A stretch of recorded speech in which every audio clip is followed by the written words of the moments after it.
बोधिसत्व ने जब अनेक जन्मों में चिरकाल तक पुण्य कर्मों का आचरण किया,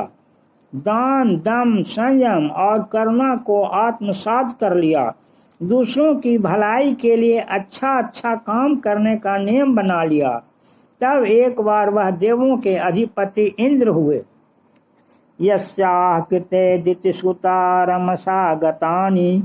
दिग्न गदं तमुसला निरसा विजग्मुः सौभाग विस्तर सुखोपनता पितस्य लक्ष्मीर्न दर्प मलिनम हृदयम चकार। जिस लक्ष्मी के लिए दैत्यों ने वेग पूर्वक आते हुए दिग्गजों के दांत रूपी मूसलों के सामने जाकर सीना तान दिया, वह लक्ष्मी सौभाग्य से अनायास ही इन्हें प्राप्त हुई, और तो भी वह उनके हृदय को अभिमान से मलिन न कर सकी।